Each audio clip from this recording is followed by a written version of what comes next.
So during the mid-1800s, two books were written and published by Karl Marx and Friedrich Engels. They both focused on the theory of communism. The theories focused on the class struggles between the workmen, which was the backbone of the economy, and the capitalist. Marx questioned how the profits weren't being equally distributed to workmen, but instead landing in the pockets of the capitalist. Marx is in no way implying that the capitalist should now make it rain on his workers, but rather emphasize the greediness of men. Marx also focused on private property ownership, mainly how it should be state-owned, rather than through private companies. His books will play a crucial role in the structure of the new communist government. But back on to the main topic.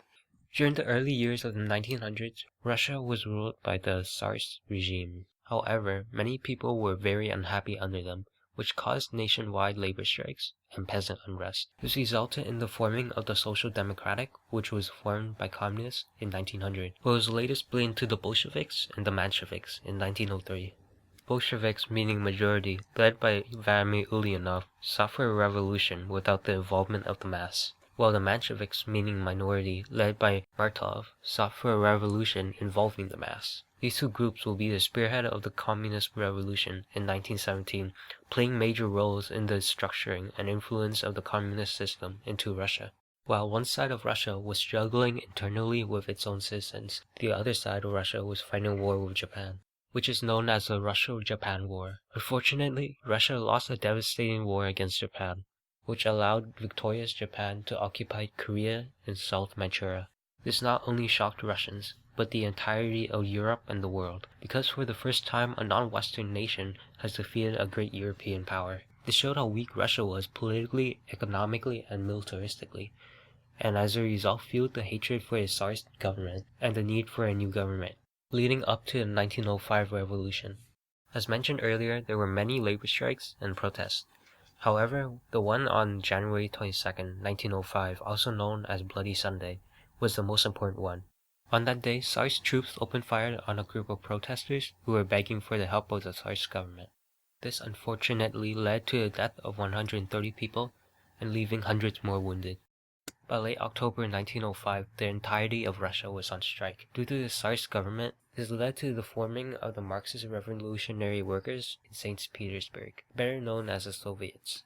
The October Manifesto responded to the revolution and promised civil liberties and the creation of the Duma, a legislative assembly. The fundamental laws which were to put everything the Tsarist government promised into effect in 1906 was now finalized. However, by this time, things have settled down, and the Tsars had a sudden case of amnesia and forgot everything they promised their people. Despite not fulfilling their duties, there wasn't much dissatisfaction. Rather, the moderators who controlled Duma actually supported the Tsars, and with their powers combined, they arrested and harassed radical opponents. When the Great War occurred, Russia jumped at the idea.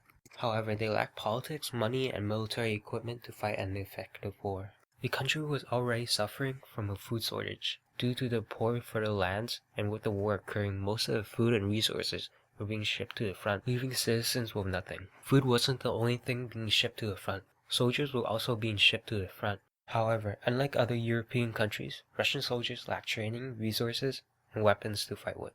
Only about half of its military were armed with rifles. But what they couldn't make up for resources, they made up with enormous manpower, being able to mobilize millions of soldiers to the front. But faced with the more superiorly armed, trained, and supplied German soldiers, many lives were lost.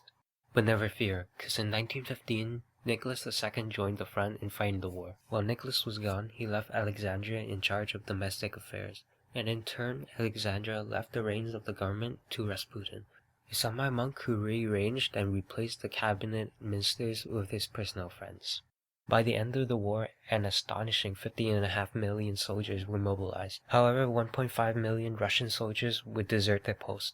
1.65 million soldiers would meet their demise, 3.85 million wounded, and 2.41 million POWs. The war caused thoughts of a ruined Russia by optimists, but at the same time the pessimists thought the war was the final stepping stone to the revolution. On February and March of 1917, 200,000 strikers called for an overthrow of the Tsarist government. When troops were sent out, they refused to attack the protesters, but rather they joined them and helped them. 2 days later, more troops were sent out. However, this time they shot their commander in retaliation. When news of this reached the front about the chaos, Nicholas II replied, "Nonsense, I shall not even reply." By the end of the day, Petrograd was under revolutionary control, and was followed by the fall of Moscow. And with the help of the Soviets, the Duma created the Provisional Government, which replaced the Tsarist, with Prince Georgy Lvov as the first prime minister. The Provisional Government promised voting rights and the legalization of strikes. However, because of the continuation of the war, the Lvov government collapsed and so formed the First Coalition, which was a collection of all the political parties with the exception of the Bolsheviks. Lvov, however, maintained his position with Alexander Kerensky as Minister of War. This coalition will later lead to betrayal, and the chaos of this government will finally allow for the final revolution by the Bolsheviks. Peace, bread, and land, Lenin's slogan. Each part of the slogan was what the Bolsheviks would do. Immediate peace from the Great War, food for everyone because they were starving, and for the proletarians and peasants to have power over their own lands. As the influence of both Lenin and the Bolsheviks were at their highest, they were cut down when Lenin had to flee to Finland after being accused of being a German spy. Alexander Kerensky, in July 1917, has now become the prime minister. During that year, a major conference with former and present government officials occurred in late August to address Russia's problems. However, it led to the acknowledgement of the differences between the Marxist and the non-Marxist features of Russia. In an event that's called the Kornilov Affair, Kornilov from the Constitutional Democrats asked for Kerensky's help in deploying troops to Petrograd. However, during this time, Kornilov decided to attempt a coup, betraying Kerensky with the help of Lvov. Fortunately, Kornilov failed to do so, because Kerensky was able to gain enough support by the people to save not only the government, but also the revolution. As a result of this event, the Constitutional Democrats lost influence politically and militaristically. The Bolsheviks, by September to October, took advantage of the chaos, capturing Petrograd and establishing a Soviet authority, and by October or November of 1917 ran the country.